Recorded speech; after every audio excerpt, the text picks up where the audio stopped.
Hello and welcome to episode number 106 of The Pitcher or the Hitter, the podcast by the M-SABR Dynasty League for the M-SABR Dynasty League. I am Cam. I'm Sahil. And I'm just suddenly remember about a year and a half ago when I suddenly could not remember how to do the intro? That just jumped into my mind right now. Yeah, you like it definitely sounded weird. Like you just like there's a certain way you say it each week. And when you don't say it correctly, it really just throws everything off. Like the whole episode is just like It does. It's tainted.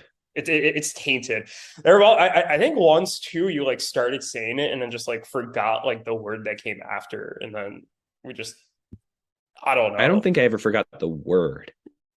Or I think you stumbled over it and then just got kind of confused, and we're like, all right, like let's do this again. Yeah.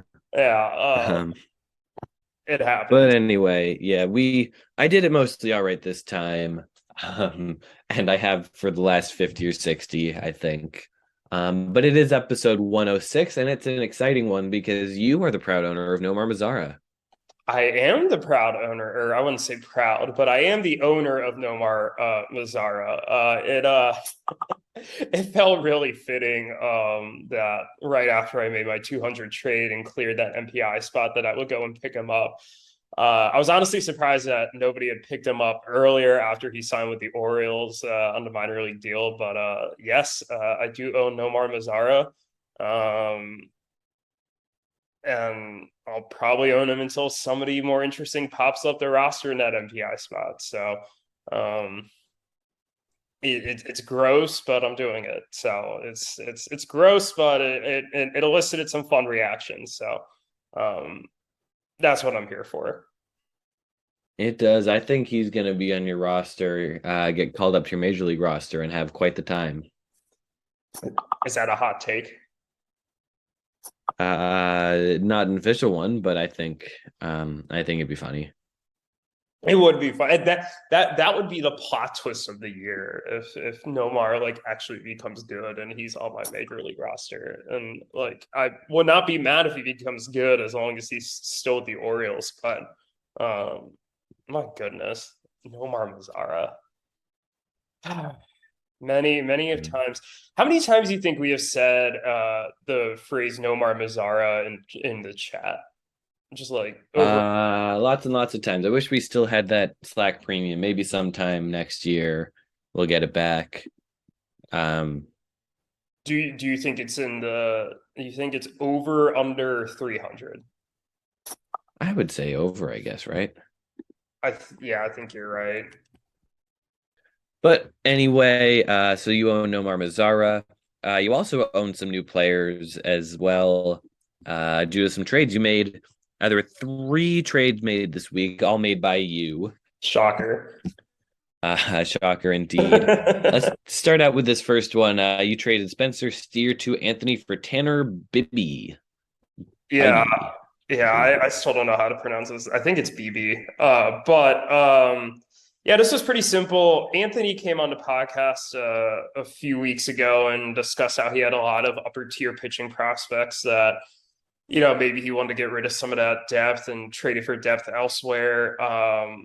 I offered Steer because he's about to get to the majors. I didn't really have a place for him, and I have a couple other infielders that I like better who are about to reach the majors, i.e., Jordan Westburg, Connor Norby.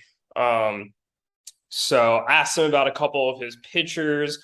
We settled on Bibee. I'm a huge Bibee fan. He's low key been rising up a lot of people's kind of dynasty rankings. When Cleveland got him, I believe it was in the shortened 2020 draft. Uh, I don't know if he was undrafted or drafted in the fifth round. I need to double He was check a on fifth rounder. fifth round pick. He was throwing 90 to 92 at the time. He's now up to throwing 99. And I told you this off air, but my hot take is that he's going to be the top pitching prospect in the Cleveland farm system over Daniel Espino by the end of the season. That is a hot take. That is a hot take. Yes. Yeah. First and foremost, I looked it up. It's Bibee. Bibee? Oh, okay. Tanner Bibee. That's interesting. That's not Like, how the podcast I've been listening to have pronounced it. So that's good to know. Bibee. just shows how much you can trust them, those podcasts. Yeah. Um, but yeah, no, I think Bibee, I mean, he was phenomenal this past year. Yeah. He's a solid get. You're kind of, I guess, punting a prospect. Spencer Steer is going to lose eligibility very soon. You're kind of kicking the can down the road. Steer, I like him a lot. I'm fairly high on him. I'm excited to see him start the year at third base for the Reds. But he's going to lose eligibility soon, and he wasn't great in 2022 in the majors. So I think very reasonable for you to, I guess, give up on him at this point. But I think it's not a bad get for Anthony either. And I think it's a win-win deal. Yeah, that's exactly it. I think it's a win-win deal and a need for a need deal. And God, Anthony and I were able to come together on that. So that was my 199th trade. My next trade came later that night. It was trade number 200 for me. Hard to believe. And it was an interesting one. So I traded Kyle Lewis and a conditional third-round pick to Ruthvik for his 2027 third. And the condition is I'll send a 2028 third to Ruthvik if either Kyle Lewis is a barrel percentage under 5% as determined by Fangraphs, or if he finishes the season with less than 50 plate appearances. So we did do that trade first episode. Was that 2 episodes ago? And I think this trade would be on there because it'd be the first trade involving a barrel percentage condition. I think Kyle Lewis's lowest barrel percentage was like 10 point something when Ruthvik and I looked it up. So I'm not really concerned about that one happening. But given his injury history, the less than 50 plate appearances could definitely factor in. I think this is a pretty decent buy for Ruthvik, honestly. Like Kyle Lewis was a pretty highly regarded prospect. He was a rookie of the year in the AL in 2020. I guess injuries have kind of held him back, but if he could stay healthy and get into a groove, I think this could be a pretty cheap, low-cost addition for him. I mean, I think he's only 27 now, I want to say. Can't be that old. He's 27. 27. Wow. Yeah. So, for that cheap of a price, hey, why not see if there's still something there? It's interesting because I cut Kyle Lewis in the middle of last year. But he didn't have, at that point, minor league extra non-prospect inactive status. So that is a big thing. I traded a 4th round pick for Dan Straley when he was an NPI eligible, so I definitely understand giving weird picks up for someone who's interesting, and Kyle Lewis is certainly someone who's interesting. I traded for him. I was high on him going into last year. That did not end up working out. And hopefully, for Ruthvik's sake, it does this year. Yeah, no, absolutely. You never know which trades you look back on and be like, damn, this really worked out for me. But yeah, I think it could work out. And honestly, I was just happy to recuperate a pick after all of the picks that I have traded away. Speaking of picks, though, I did make one more trade. I agreed to trade Robert Suarez to Yuki for his 2023 third-round pick and your 2024 second-round pick.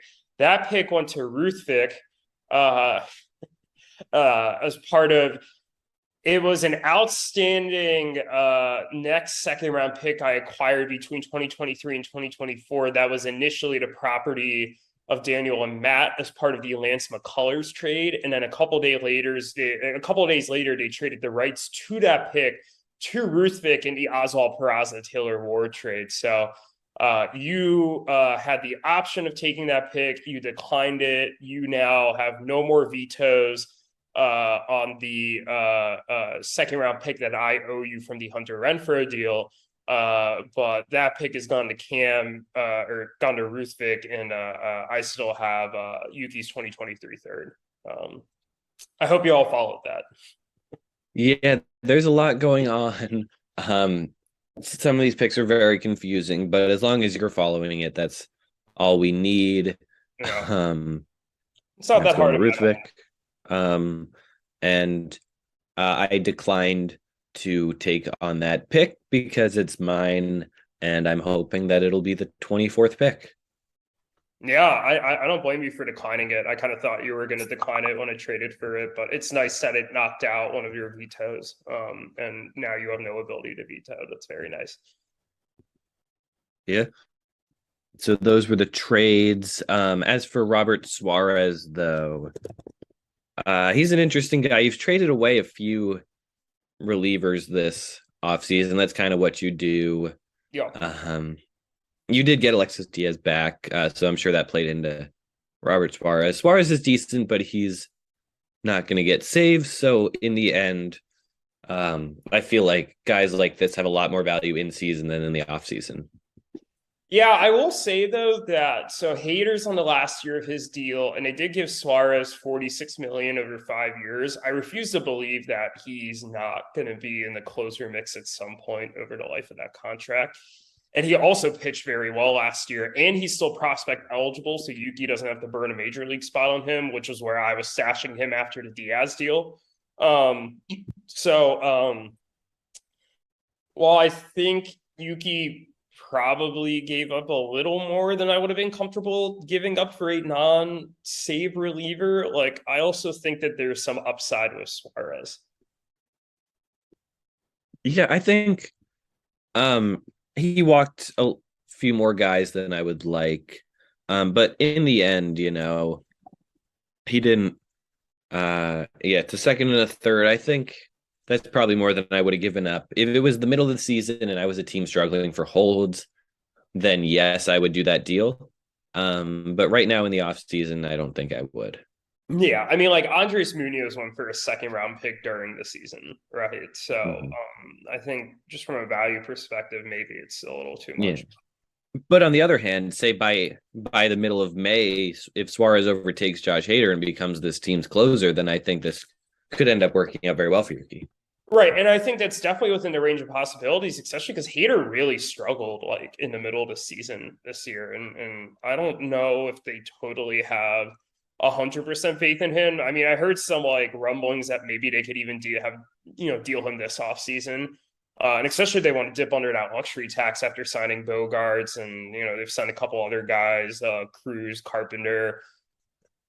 Even if we think maybe it's a slight overpay, like at the end of the day, a late second round pick and a third round pick that Yuki was trying to get rid of because he had too many picks is not really that much in the big scheme of things. So I think it could work out for both of us.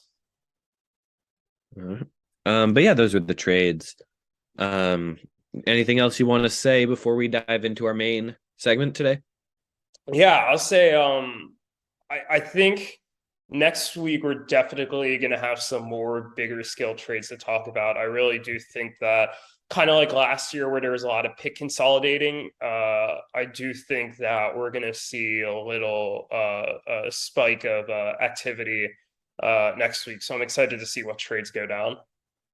It's interesting. Yeah, this year's draft class is definitely better than last year's. There hasn't and it's definitely deeper too. Last year's was quite top heavy. This year's is solid, but definitely deeper. I don't think there's going to be as much of a rush to get out of the third round as there was last year. And as we talked about last week, we were right to want to get out of the third round. Yes. But yeah, I think it'll be interesting to see what picks get traded, especially due to the way they're very much consolidated with just a few teams. And with these teams being largely playoff teams, me, Eric, having a lot of them, Yuki's got a pick there. I could see definitely some teams trying to make some moves to get into that top 5 or top 10. Yeah, well, it's interesting, and I think this kind of dovetails into our next segment here. Last year, we did a mock first round of the draft, and we're going to do that again this year. But if you notice how it divides up, the first 6 picks of the draft are owned by teams who did not make the playoffs last year, which is funny because that's, if nobody made any trades, it's broken down exactly how normally would. The first 6 teams didn't make the playoffs, the last 6 teams did. But as it stands, EBO has the first and 6th pick, Daniel and Matt have the 3rd and 5th pick, and Anthony has the 2nd and 4th pick. None of those teams were playoff teams last year, and each of those teams owns 2 first-round picks. So that's pretty interesting. That contrasts with the second half of the round. All playoff teams own those picks. Eric owns 3. He owns the most picks of anyone in the first round. He has 7, 10, and 12. You have 9 and 11, and Yuki has 8. So, definitely could see some movement there, but it is kind of interesting how this breaks down with really half the league owning all of those picks. And I think it kind of... Yeah, meanwhile, Alex and Zach had the 2nd worst record in the league last year, and they don't pick until 35. Yeah, I mean, that's crazy to think. Like, Ruthvik doesn't have a pick. I have 1 pick guaranteed right now, maybe a second if I fulfill that condition with you. Like, Jake has 2 picks. So there really is a lot of teams that do have picks, and a lot of teams will also have basically nothing. But also a lot of those teams, for example, you have 4 picks, maybe 5 if that condition doesn't vest. And but you have a very strong farm. Eric has 4 picks, including a 13th overall pick. So he has 4 top 13 picks. But he also has a very strong farm. So, it's going to be hard for him to carve out some space. So I wonder, if unlike last year where it was more teams wanted to trade out of the 3rd round, it might be more like, hey, because of the quality, it might be more like, hey, teams want to trade out of the late 2nd or early 3rd rounds just because they have so many picks in the 1st round and early 2nd round. Yeah, no, it's definitely going to be interesting. I mean, I could see a lot of teams. I'm definitely interested in trying to trade some prospects, trade some picks, really trade some prospects so I can use these picks. But really I'd be open to anything. Because there's a lot of teams that kind of have to do something with these picks. Considering a lot of guys are going to have to get cut. Exactly. That is the other side of this too. And I think, despite the fact that we have 20 prospects, I think more so than, say the first couple of years in the league, we do a lot better job of kind of identifying some of these prospects and, doing some self-scouting and research and whatnot. So I think some of these decisions to make cuts become even harder than maybe they used to be, where, a lot of teams have definitely seemed like they had a couple of, prospects that they can more easily cut. So I think it's a testament to the work that we put in, but it also makes for some harder decisions. So it'll be interesting. It's a very good point. You brought up about, having to, maybe trade away prospects as well. And I'm excited to see it. But before we dive in here to the our 2023 mock first round, we kind of wanted to go over the 2022 draft predictions that we did last year. I think I speak for both of us when I say we did do a little more research into last year's draft. I had multiple first round picks for most of the offseason. Interestingly, different for I went from 1 to 2 to 0 to 1 to 2. And you also had the number 3 and 12 overall picks, although you ended up trading a 12 pick to me. So I think we did a little more research early on, but and I think that contributed to us pretty much hitting the nail on the head here with the draft. We got our top 4 picks right. So we said Meyer, Later, Watson, and Lawler. We had Henry Davis going to Alex at 5 and Jackson Jobe going to Eric at 8, when in reality those 2 picks were actually flipped. And David and Eric traded that 8 pick. So I owned that pick initially on draft day and then traded that to EBO, and I moved down to 10. And then at 9, 10, and 11, we said it was going to be Cowser, Montgomery, and Ford. All those picks ended up going at 10, 11, and 12 in that order instead. Matt McClain got kicked out of the first round. That's who we predicted would go to you at 12.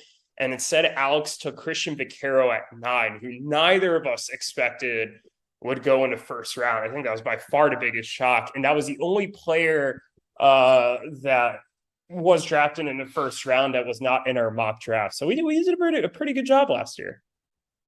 Yeah, we did pretty well. There's always an international guy who ends up being reached on. We didn't think it would be happening this early. Um, but yeah, Christian Vicaire was our one miss. But overall, yeah, I think we did really well. I remember we did pretty badly in 2021. But yeah, we'll see how we do this year. We ready to get started? Yeah, let's get started. I think the first overall pick is the one that you and I are very confident about. Um, with the first overall pick, we have EBO selecting Drew Jones. Mm-hmm. I don't think there's much to say here. Since they got the first overall pick, Zane has made it abundantly clear that they are taking Drew Jones, and he is a very worthy first overall pick. And while I think you could definitely argue that, there are a couple other interesting players that, in over the course of all the FYPDs and all the leagues that maybe some people would be interested in taking number one. Like, I think Drew Jones is probably like more often than not going to be the first overall pick in FYPDs. Mm-hmm. Yeah, I agree. He's the best prospect. Easy pick, and not to mention the fact that he's the son of borderline Hall of Famer Andrew Jones gives him a little bit of that EBO edge that they love. So yeah, pretty straightforward. Yeah. I agree. I think this next pick is pretty straightforward too. With the second overall pick, we predict that Team Resnick will be taking Terramar Johnson, second baseman drafted by the Pirates. And the Pirates part is part of the reason why we have Anthony drafting him. I think there's kind of a tier after Drew Jones with like three prospects. And I think you could argue in either direction. We'll talk about a couple of them in a second, but the fact that he's a Pirate, I think, breaks the tie. That being said, we did see Yuki last year, a Diamondbacks fan, go with Marcelo Meyer over Jordan Lawler. So you never know. That's true, but I think last year Meyer was a clear number one, whereas this year after Drew Jones, there's less of a clear number two. So I think for number two this year, taking Johnson is more of like a tiebreaker with the fandom, whereas Lawler would have been a bit of a reach at one. Yeah, I think it's fair. I think Meyer is definitely the better pick. I saw the arguments for Lawler at one, but yeah, I think Meyer was definitely more of a consensus number one. Mm-hmm. But yeah, Johnson is still. I mean, he would be a good pick on his own. Pulling up some info about him. He's 18. 55 future value on Fangraphs, walked a lot in the minors. Yeah, no, I think he'd be a great guy to build around.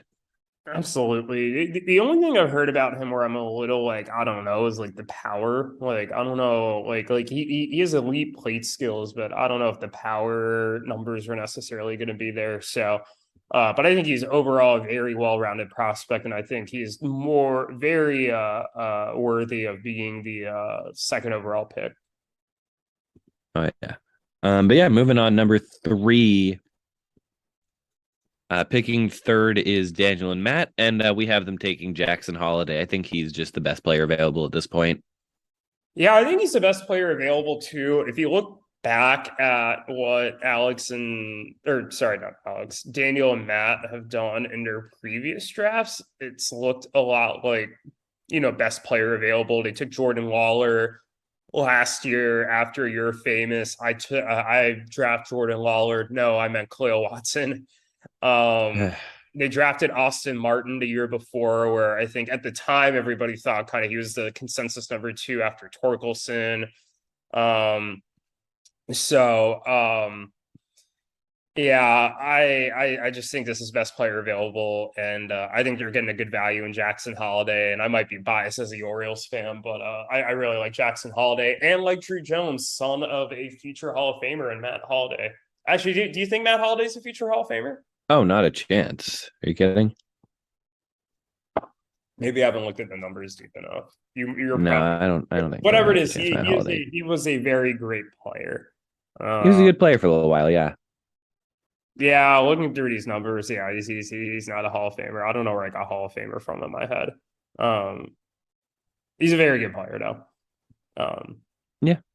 yeah, I wouldn't disagree with that at least. yeah, Um, but yeah, no, the Orioles have bright future with some of these guys. But pick 4, this is where it gets kind of interesting. yeah. We had some disagreement. We have Anthony taking Kodai Senga. And it's a tricky one because on one hand, we mentioned last week that Anthony has low key maybe been the best drafter in league history. Oh, it's Um, insane. Yeah. Let's look through some of these picks quickly. Well, I don't think he had a first round. I don't think he yeah, he had doesn't make a ton of picks. He took Cesar Prieto last year, 32. He Um, didn't have a first round pick the year before, but in 2020 he took Alek Manoah.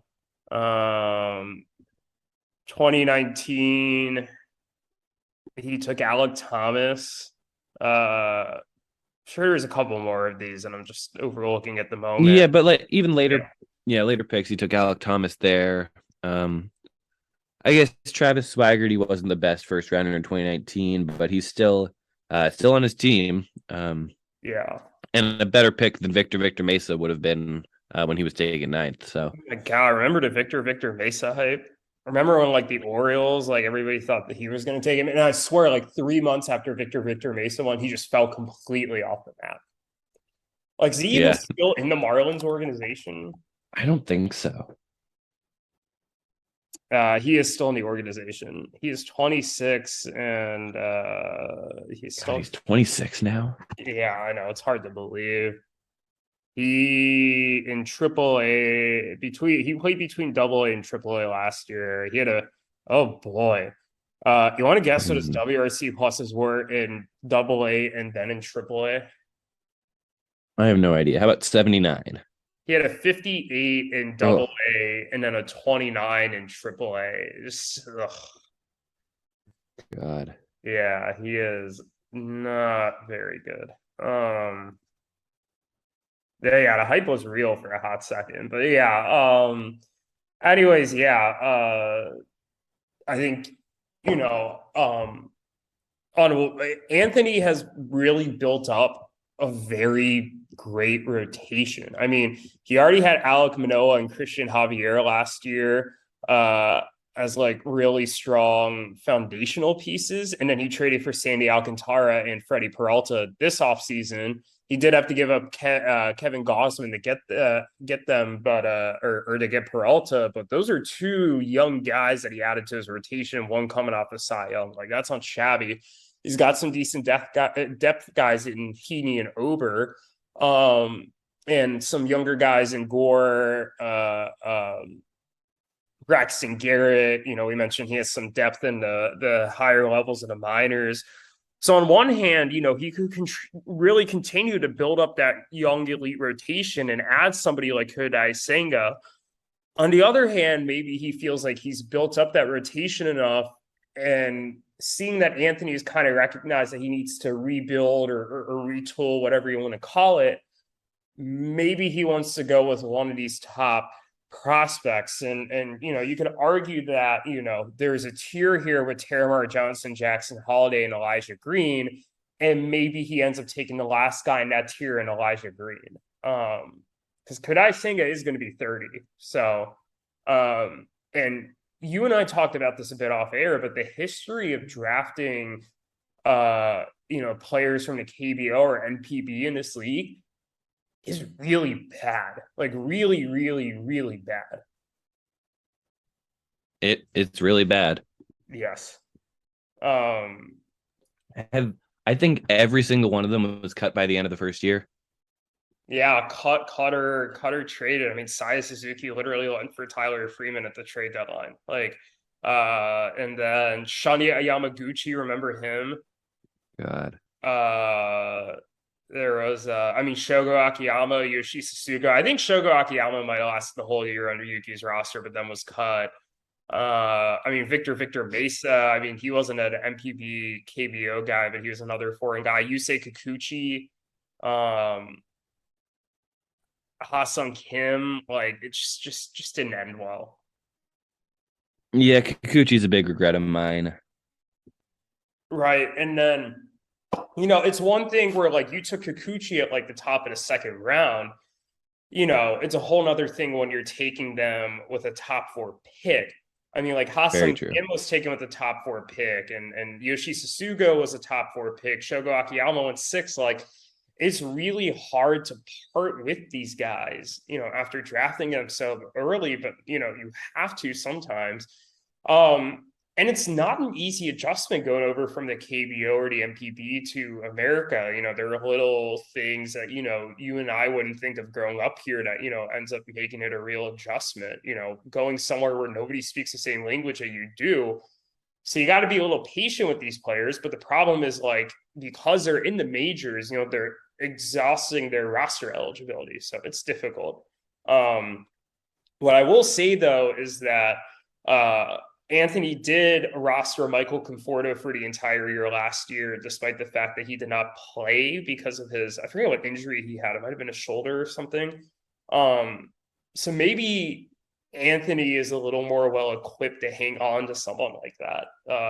Someone like a Senga, if things are going south, or you know maybe Senga's not pitching super deep in the games early on because they're trying to manage his innings. Whereas a team like you or me who's competing would not have the patience for that. Or like Eric last year with Suzuki, right? Just didn't have the patience for it with the playoff push, even though Suzuki, definitely showed that, he could be a competent major league hitter.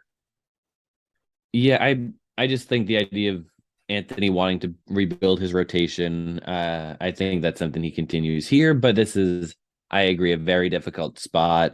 If we hadn't already picked him to take uh Termar Johnson second, if he wasn't already picking second, then I would have maybe gone in a different direction here. But I think it's just an interesting thing to uh, uh say he gets his top prospect and a major league ready guy in the same top four. Yeah, no, that is a very good point. You know, a lot of these teams have multiple first round picks, as we discussed.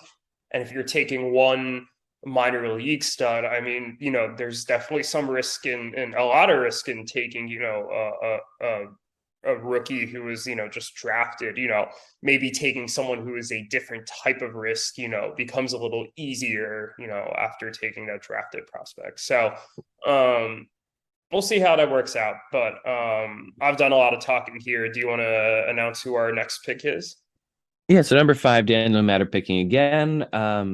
They tend to go best available player, and right at this point, it's Elijah Green, and I don't think I have too much more to say about it.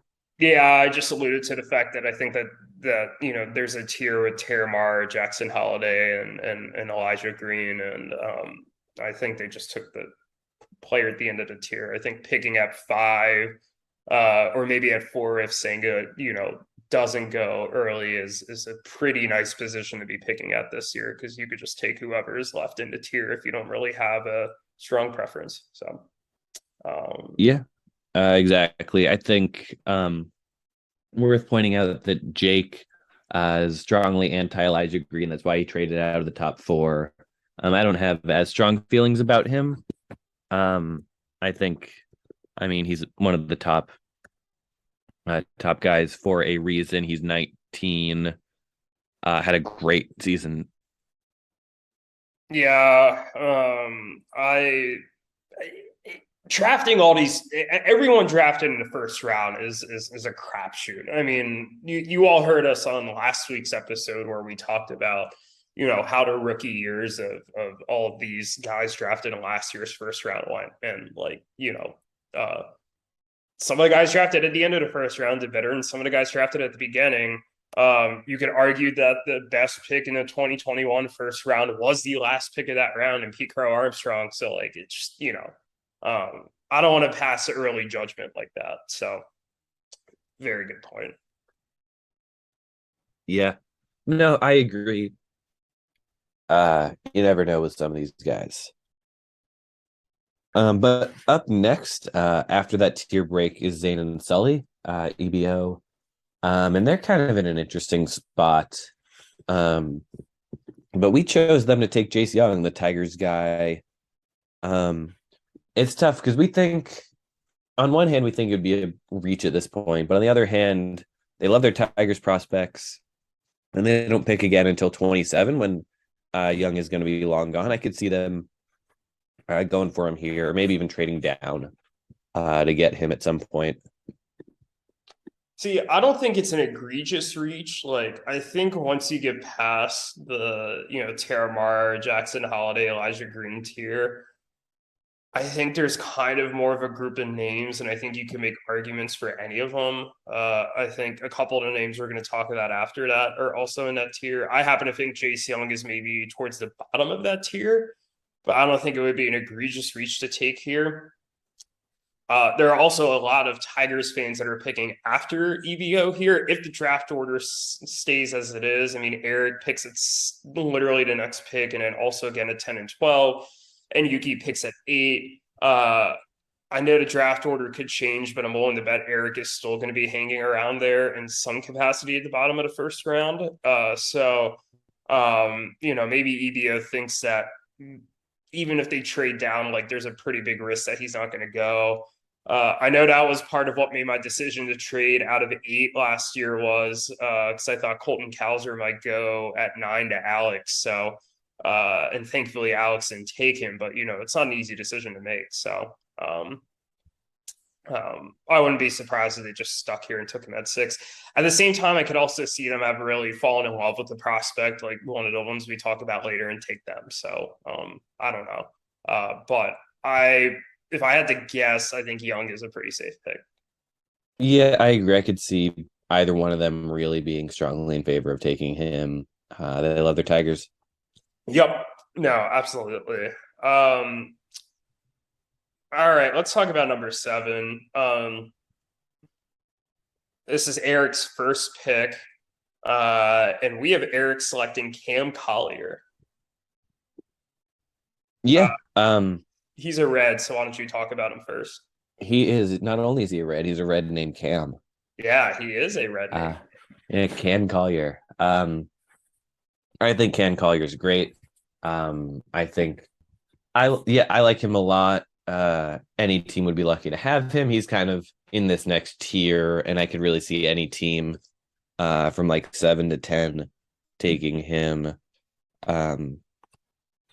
Really 6 to 10. I mean, the Reds like him. I think they got a steal getting him at what, like 16, 17.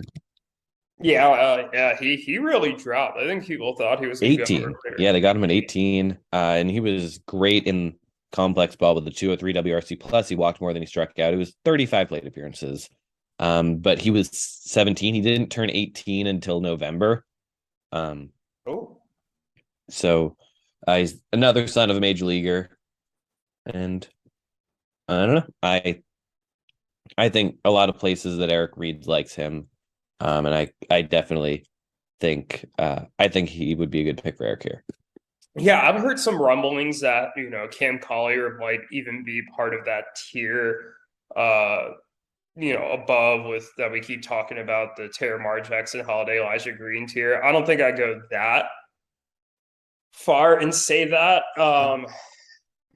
It almost kind of reminds me last year of like with Brady House, where like there were 4 top shortstops, but I think most people clearly had him as like that number 4 guy who maybe quite wasn't as good as the others, but like kind of got discussed in that range. Like that's kind of the comparison I have, not as a player, but just as a general draft situation. But I definitely expect him to go somewhere in the middle of the first round. If Eric doesn't like him, I think there are a lot of teams that would be lucky to have him. Yeah, he's definitely the guy who rose up the most after the draft in a lot of scouting boards. Perhaps this year's Mike Trout. At third base. In one regard, at least, in the sense that he was taken a little later, but scouts are higher on him than his draft rate, his draft position. No, very true. All right, so That was Cam Collier. With our next pick, it's Yuki. And if there's one thing we know about Yuki, is that Yuki loves his catchers. So with the eighth overall pick, we have Yuki selecting Kevin Parada from the Mets. I don't know if this is how he actually goes, but like if I was a betting man, I would always bet on Yuki taking a catcher in some capacity. So why not? I mean, it's the one thing we all know about Yuki. Yuki loves catchers, Yes. and Parada is one of the next best prospects available at this point. He's in that next kind of group of guys, alongside some names we're going to mention soon. And I think we figured, Yuki loves catchers. He'll take the catcher. I don't believe he's ever taken. Has he ever taken a catcher in the rookie draft? Oh, I'm looking here to see. not in 19. Not in 22, or 21. I don't think he's ever taken a catcher. But he's kind of leaned into his catcher status. I think this is the year he does, especially since Parada is a good pick. Ironically, I have taken multiple catchers, and Yuki is very much not. There was only two catchers taken in the 2021 draft, and like, granted, Soderstrom's not really a catcher. He's gonna be a first baseman, but like, you and I took them, Austin Wells and Soderstrom. Yeah. And then in 2020, only one catcher was taken. It's Shea Langolier, or two catchers, Adley, by you, obviously, and then Andrew took Shea Langoliers, but Yuki now has Shea Langoliers. And then in 2019, we did not rate the positions for these in 2019, just the players. Hold on. Diego Cartaya went to Daniel and Matt's team. And I think, and then Anthony Siegler went in between Aurelvis Martinez and Other Mesa. He was also a catcher that was taken. I guess Yuki wasn't in the league at that point, but and then last year, multiple catchers won in the first round, but Yuki did not have a first round pick.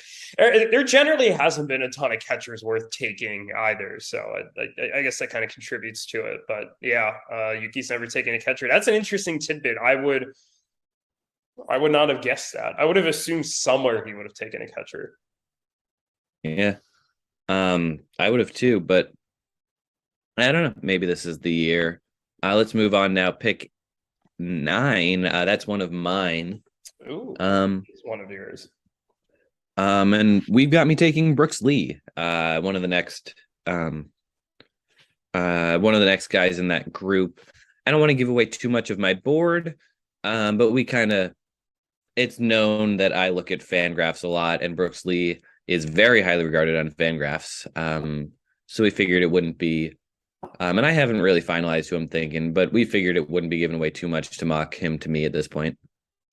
Yeah, I don't think it's given away a ton. I think the beauty of where this pick is right here is that, like, we now said like 20 times, so but I'm gonna say it one more time. There's a big glob of players here. So I mean, I think you could easily, swap some other players in here and just be able to justify it, similarly. So but I think Brooks Lee is a very solid player. I believe he's drafted by the Twins, is that correct?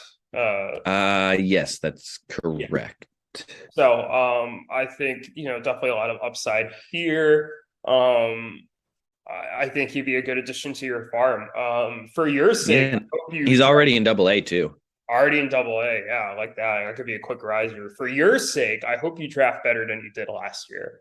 Because I drafted James Wood last year, so it couldn't worse.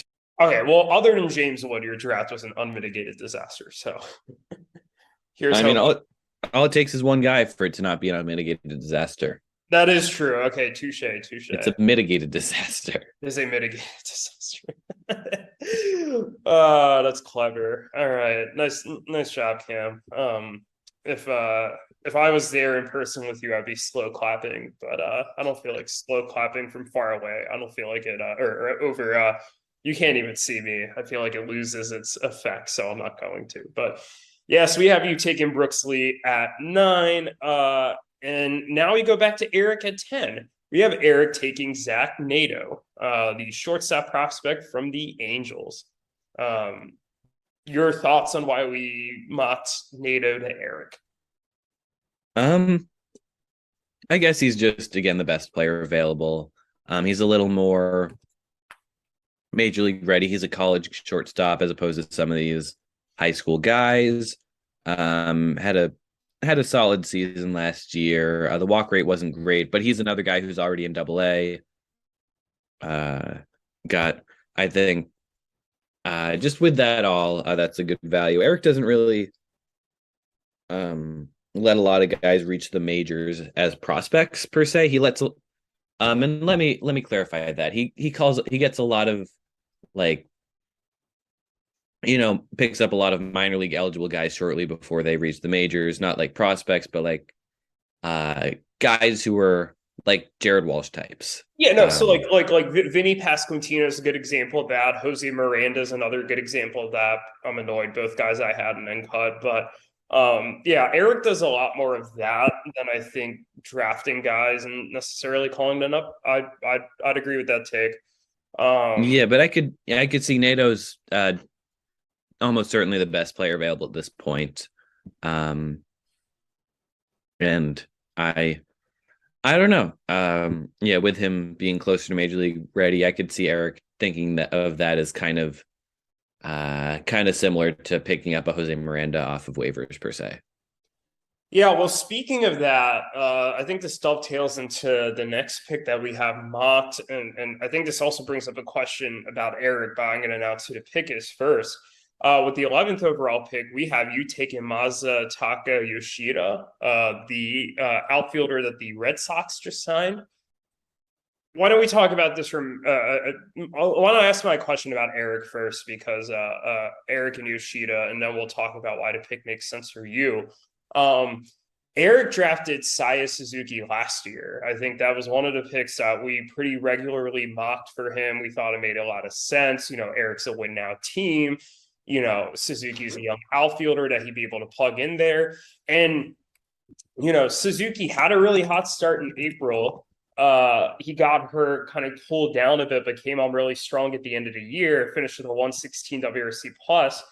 But Eric traded him at the trade deadline for Tyler Freeman, and I think it was the last trade before the deadline. It kind of snuck in there, but that was the most surprising one to me because Eric invested a first-round pick in him and then gave him up for what felt like a very, very, very light return.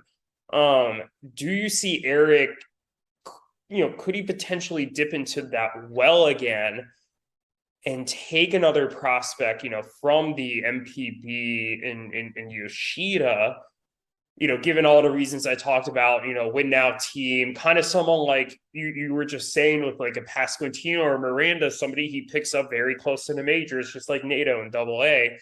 Or do you think he's going to shy away from that after his experience with Suzuki last year and having to trade him for kind of pennies on the dollar? I think he shies away. One thing about that, maybe he doesn't. He could use another outfielder on his roster. I think. Maybe he doesn't think that. I know he loves Lars Nootbaar, but I'm not sure. I really like Lars Nootbaar too. He's legit. Okay, yeah. So maybe Eric doesn't think he needs another outfielder. He has 6 on his roster, but that includes Joey Meneses as well. Meneses is this year's Frank Schwindel as a side note. Like he will be my Eric will cut him prediction. In fact, after we finish recording, I will put that as a hot take in the sheet. But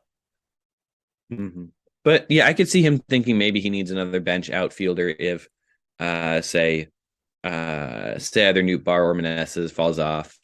Or even like Tyler O'Neill, perhaps, because he wasn't super great this past year. He's not. On the other hand, I could definitely see him liking his guys, and also certainly being scared off by the way Suzuki played out for him this last year. I'm sure he really is frustrated by how that went down. Yeah, and obviously they are different players, right? I do think Suzuki, and someone can correct me about this if I'm wrong, but I do think Suzuki was regarded as a little more as a better player a little bit than Yoshida. I do think Suzuki certainly the higher ceiling than Yoshida does. I know a lot of these projection systems right now are projecting Yoshida to have a really good year, but I think it's hard to know until some of these players come over, like how they are going to adjust and how they're going to produce. So it is difficult, but yeah, I don't know. I think I see both sides of it. I could see Eric going after Yoshida again, after the Suzuki experience. I could see him not doing it. But also, like, he might point to the track record of the league of, I mean, guys we just mentioned, Shogo Akiyama, Ha-Sung Kim, right? There's not a great track record with that. We just talked about this with Kodai Senga. So I don't know, but it is a little more palatable to do it later in the first round where Eric is picking, or maybe even with the 13th overall pick, which he has. And especially because Eric has 4 of the top 13 picks, then maybe it does doing it in the top half of the round. I don't know. I also, I think realistically, like, I think a comp for him that I've seen for Yoshida is like Alex Verdugo. Like, would you draft Alex Verdugo in the first round of a prospect draft, or somebody whose ceiling is that? Like, it's not even guaranteed he's Alex Verdugo. I'm not sure. Mm, I think I don't know. I might. It depends on how my team's set up. Yeah, I think it depends on that. And I think in Eric's case, if you're going to take too high, upside prospects already, maybe taking a safer guy in Yoshida. I mean, if you even want to call him safe, I don't know if he's a safe guy necessarily, but I don't know. It's interesting. We'll see. I know Eric's not going to tip his hand or anything on this, especially since he's got 3 first round picks. But it's interesting. And then at 12, we have him again, and we have him taking Spencer Jones. Or actually, you know what? But before we go into him taking Spencer Jones, let's talk about why we mocked Yoshida to your team. We we mocked him to your team, and then just talked about Eric some more. We never talked about you. Yeah, so we mocked him to my team because I mean, who's the team in our league who cares the most about on base percentage? Who's the team that, will go out of their way to get try and boost their on base percentage at the risk of other stats, and kind of laser focuses on that one stat more than other teams do? And that's me, right? Would you agree? Yeah, I mean, you did go out and get Brandon Nimmo. I think there are a lot of us who do care about on base percentage, but Of course, I mean it's a very but yeah, important but stat. like Yeah, I'm look not going at to say that other teams look don't. at look But at some of the guys you've really put emphasis in acquiring: Juan Soto, Yandy Diaz, Brandon Nimmo. When I think of OBP guys, like, those are the first 3 guys I think of. Like, maybe not Nimmo, but definitely Juan Soto and Yandy Diaz. Like, that is your whole thing. You have a certain type of hitter. Anthony Rizzo is another good example of that, who is a guy who's been, has high OBPs throughout his career. That is your identity. So yeah. I yeah, mean, I I took think, Joey Votto with my 3rd pick in the inaugural draft. oh yeah. That's another high OBP example, right? So that I think Yoshida fits into the mold of the player that you really like. Do you actually take him? I'm not sure. Does he fall here? I'm not sure. I could see somebody falling in love with Yoshida in the top half of the first round and taking him. Like, I'll be honest, like, they might value that immediate production, but I also think if he slips here, it could be a very good, worthwhile gamble for you, especially because you do pick at 9, and you'll could take a prospect, or maybe you flip it and Yoshida goes in. I'm not sure, but he could be a good pick. Yeah, I think he could be. Um, Again, I don't want to talk too much more about what I'm thinking here. But number 12, we mock Spencer Jones to Eric. Any thoughts about him? Yeah, I think Spencer Jones is a prospect that I'm hearing a lot more about kind of in the recent weeks, as somebody who's like rising up different draft boards. Obviously a Yankee prospect, so there's inevitably going to be a little hype around him just from that, but I think he's a very, solid prospect. I think he's kind of part of this clump, kind of at the players that we've been talking about after the top two tiers. And I think he'd be a good addition to Eric's farm. You know, I don't have too many strong opinions about him one way or another, but this feels like an appropriate place to take him. Yeah, I agree. I couldn't see him going too much higher than this, but I could also, I don't know. I mean, he tore up the minors in a small sample. I mean, yeah, 411 on base in single A. Um, I think, yeah, definitely a good get at this point, high on a lot of boards. Um, and I think this is a good spot for him. So let's talk best of the rest here. So, there's 36 picks. We only mocked 12. We're not going to mock the second or the third rounds, but last year we gave a couple of players that we thought, could probably go early in that second round, maybe mid-second round. That could also find their way into the first round. Last year when we did this, all these players found their way into the second round. We didn't mention Vaquero. I don't even think we thought about him because the international signing period came literally like days before our draft. But I think there are plenty of players that we didn't discuss that could easily be first round picks. Any names stand out to you that we have not mentioned yet? Yeah, I'll start out. Gavin Cross is high on a lot of boards. I could see him definitely making his way. He was probably the first guy, next guy up that I would have picked for Eric at 12. Other than that, it's interesting. We haven't mentioned Kumar Rocker yet. I have absolutely no idea. And I guess the same goes for Dylan Lesko. Two pitchers with a incredible stuff, but serious injury concerns. I could see them going somewhere in the second round. I could also see someone reaching on either of them really early on. I mean, I don't know. I think I could see Eric taking Dylan Lesko with one of his picks. Certainly, I think he probably likes him. I think I've heard. Um, That wouldn't surprise me, and it is interesting. I'll say, unlike last year where it was pretty obvious that Jack Leiter and Jackson Jobe were both going to be first round picks. We did mock Kodai Senga to go into first round, but he wasn't, somebody drafted in the he's a 30-year-old. He's not one of these young prospects. We didn't mock any, prospect pitchers to go in the first round. So yeah, I agree. I'm definitely surprised as well. I'm not But I'm not totally sure surprised. it's definitely interesting that we did that. But yeah, their two top guys have serious injury concerns, and I don't really know what to make of either of them. But I would not be shocked to see either of them go in the first round or even like in the middle of the first round.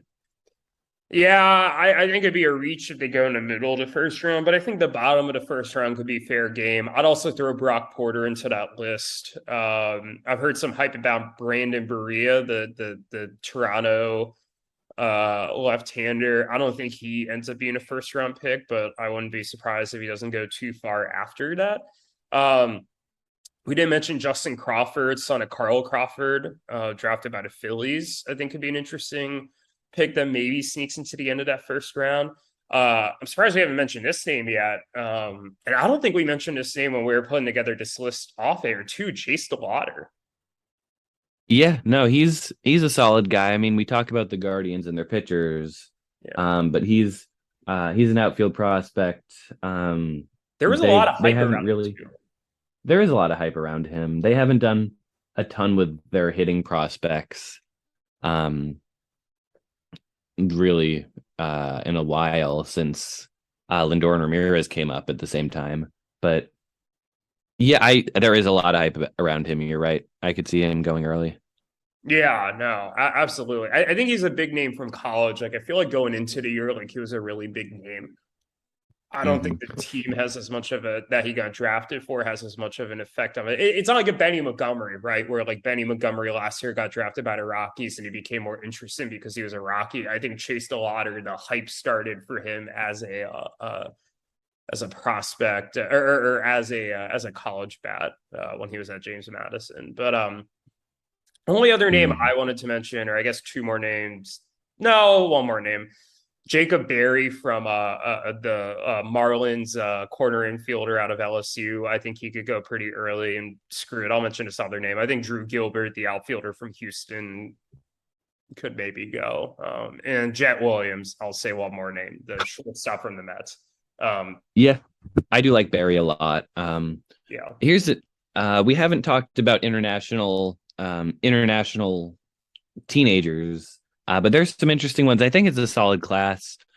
Ethan Salas, catcher for the Padres, is getting a lot of hype. Born uh, June 1st, 2006. Oh no. Oh no. I That know. is fair. If you want to draft someone who was born in 2006, he is. I'm reading a lot of good things about him as a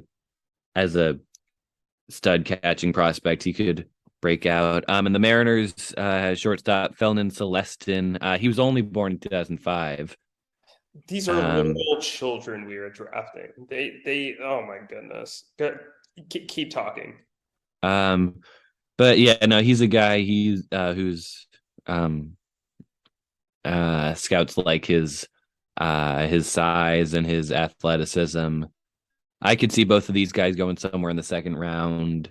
I don't really think either of them will go in the first. I don't think any of the teams, me and Eric, are not the teams that would reach on an international guy in the first round. But I could see either of them going at some point in the second, and I could see them being good picks at that spot. Yeah, I can see it. I don't know a ton about them, so I'm not really going to speculate. But we saw Christian Vaquero go in the first round last year when none of us saw that coming. In fact, I think we were more predicting that Roderick Arias would be the first international player off the board, and he ended up being the third one after Oscar Colas, and not until the end of the second round. But I would not be surprised if somebody who has done a lot of this research really falls in love with one of these guys and takes them early. I don't know if it's going to be at the end of the first round this year. I think maybe more in the second round, but hey, we'll see. I feel like there's always at least one surprise on draft day that we just do not see coming. So Yeah, no, absolutely. I could see one of them going at some point. I'd be interested in taking Salas at 19 if it wasn't. I mean, he seems like he's a stud, but a 16-year-old catcher is just as variable as it gets. I don't feel like he could turn out to be anything. yeah, I mean, it could be pretty quickly in a year or two. They actually get in the team facilities, and they quickly realize, yeah, they signed a bust. Mhm. It's hard to know. But yeah, so that's our a little draft preview. The draft is gonna be on the 22nd. I know we're all excited for it. Any last thoughts before we sign off? I do. I have a couple over unders for you, Ooh. as our one of our favorite activities here, or at least one of mine when I get to ask these questions to you. The first one is the over under number of picks, or over under number of players that we have listed here in our mock that actually get drafted in the first round, and I'm going to set the over under at seven or at eight. Eight. Oof. I'll take the over. I'll say it's 9. I think there's more variability. I think we're definitely not going to go 11 for 12 like we did last year. No, I don't think so either. I could, yeah, definitely easily see Barry and someone, one or both of Rocker and Lesko going in the first round. I'll take the over, but it'll be 9. That's what I Yeah, think. I'll say push. I was going to consider saying over, but I think people just might have different opinion. See, even 8 feels low. I'm going to say the over at 9 as well. I just yeah, I think there'll be some variability. And there could also be some shenanigans, like Eric has the 12 and the 13 pick, so one of the guys that we have mocked in the first round might actually go 13 to him. Just however he does the back to back. So yeah, I'll say 9. or no, I'll say 8 for that reason. I think that's what the shenanigan will be. Screw it. I'll be different than you. All right, next one. Over under 3, the number of players that we have in the correct spot that they are in. So, like, for example, like if Drew Jones goes second, that does not count. It's like, Drew Jones going first would count towards this count because we said that he was going to go first. I'll take the push here. Okay. I don't know. I feel fairly confident about the top 3, and maybe we'll get one more, but I could also it feels very variable. I don't know what anyone's thinking. Yeah, I don't know what anybody's thinking either. I'm gonna say 5 though. I think that we'll get. I barely know what I'm thinking. Yeah, I feel pretty confident about the top 3. I think there's going to be another one in that top 6 that we get right, and then I think there's going to be a random one in the bottom half that we get right. So I'm going to go with 5. All right. And then here my last question. Okay, so obviously the draft order is as it is right now. How many of those picks are going to be owned by different teams over under 2? I'll take the over. I think there's going to be a lot of movement. Just in the first round, to be clear. I'll still take the over. I think with a lot of teams owning multiple picks, I think it'd be kind of fun, and I could see it happening. Interesting. I'm gonna take the under. I think 1 pick is no. Interesting. No, I'll push it. I think it'll be 2. I think there's one that I'm pretty confident will be dealt in some capacity, and then I think somebody's gonna throw us a curveball this week.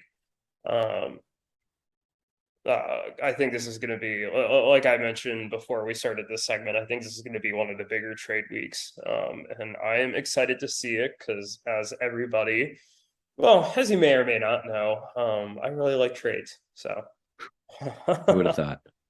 Who would have thought indeed? My goodness. The as an aside, the percentage of trades this offseason made by me is like absolutely insane, and I need to like calculate it. I'll share it to you off air, but I feel like it has to be like 75% of them have involved me in some capacity. I mean, it seriously might be. It's higher than usual because over league history, I'm at 39% now, which I think that number is up. I think it was at 37 or 38 entering the offseason, but yeah, I have just blown past everyone, so it is quite something. But I'm gonna stop talking about my trades because I can talk about trades all night. Anything else that you would like to say, Cam, before we wrap up this episode?